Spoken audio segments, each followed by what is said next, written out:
डरावनी डायरी।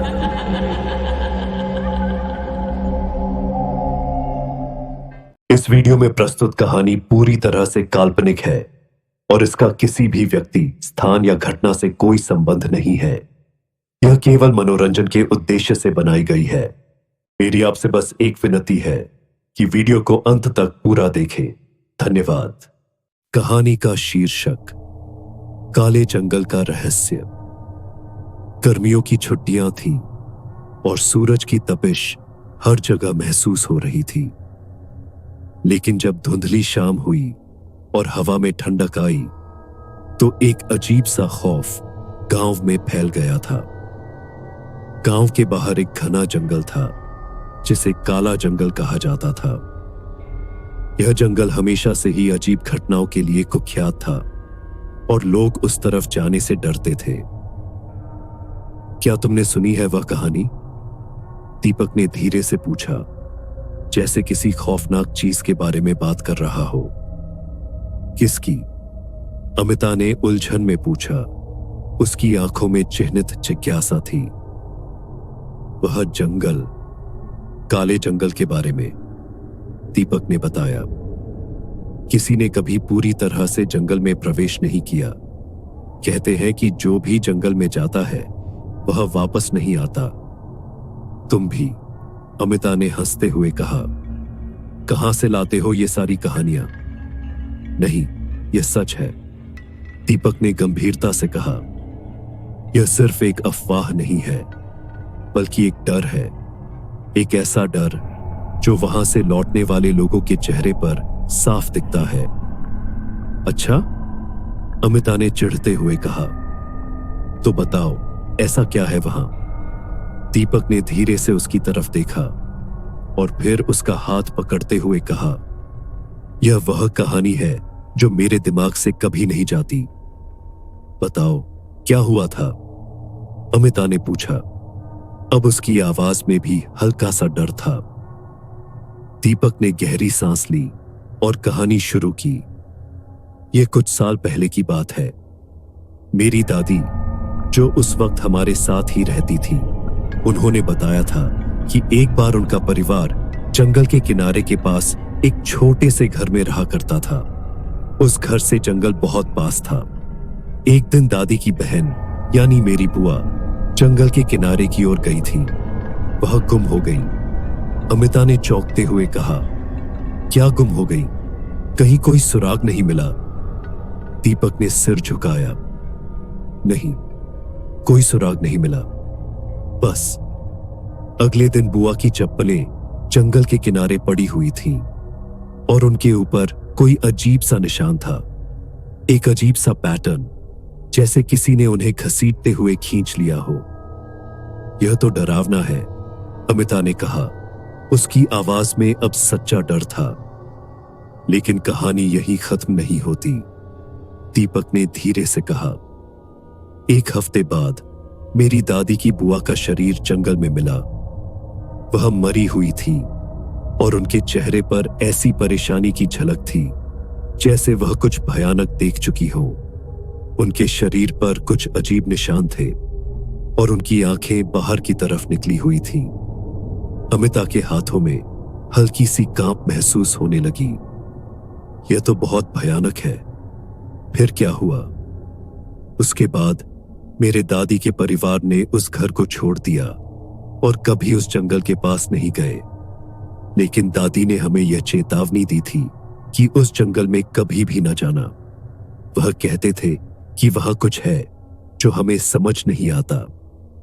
दीपक ने अपनी कहानी खत्म की और कहा, कभी कभी लोग कहते हैं कि जंगल के अंदर एक औरत की चीखें सुनाई देती हैं और फिर कुछ अजीब हो जाता है। जो भी उस ओर बढ़ता है वह खो जाता है।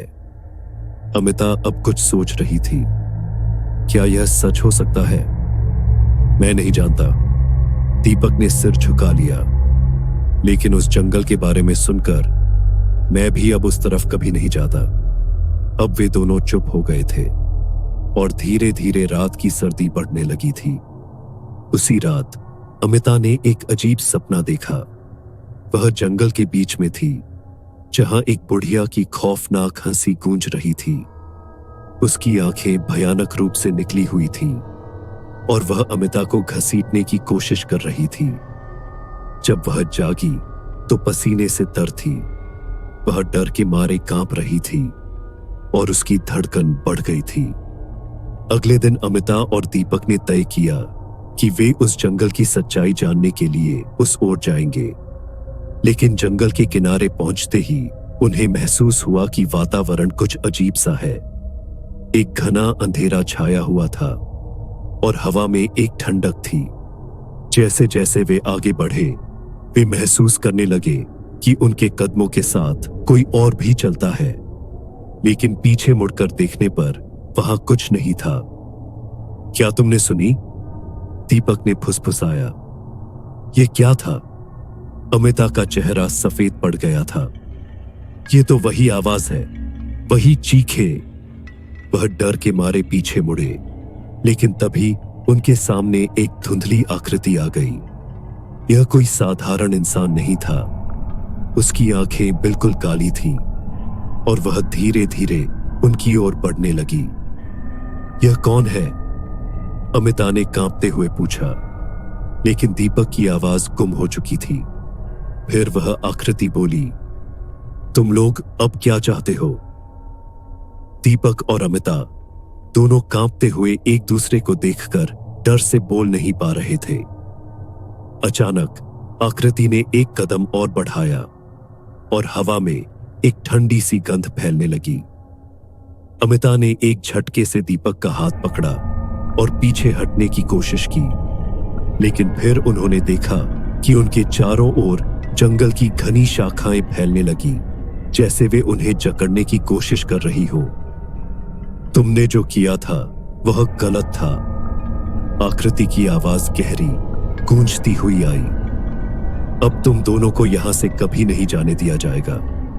अचानक एक तेज चीख गूंजी और अमिता की आंखों के सामने सब कुछ धुंधला होने लगा। दीपक ने जोर से उसे पुकारा, लेकिन उसकी आवाज भी कहीं खो गई थी। अगले क्षण दोनों एक अजीब सी जगह पर खड़े थे, जिसमें उन्हें कोई रास्ता नहीं दिख रहा था। आसपास सिर्फ घना अंधेरा और रहस्यमय सन्नाटा था। फिर उन दोनों ने महसूस किया कि वे किसी दूसरी दुनिया में पहुंच गए हैं। एक ऐसी दुनिया जहां समय और स्थान का कोई माप नहीं था। उन्हें महसूस हुआ कि अब वे इस काले जंगल से बाहर कभी नहीं निकल पाएंगे। दोस्तों, यह देखकर खुशी होती है कि 98% लोग हमारे वीडियो देखते हैं, लेकिन थोड़ा दुख भी होता है क्योंकि आप में से बहुत से लोग सब्सक्राइब नहीं करते। अगर हमारा कंटेंट आपको पसंद आता है, अगर हमारे डरावने किस्से और कहानियां आपके रोंगटे खड़े करते हैं, आपको एक अनोखा अनुभव देते हैं, तो सब्सक्राइब जरूर करें। आपका एक सब्सक्रिप्शन हमारे लिए हौसले का काम करेगा और हमें और भी खौफनाक और रोमांचक वीडियो बनाने की प्रेरणा देगा।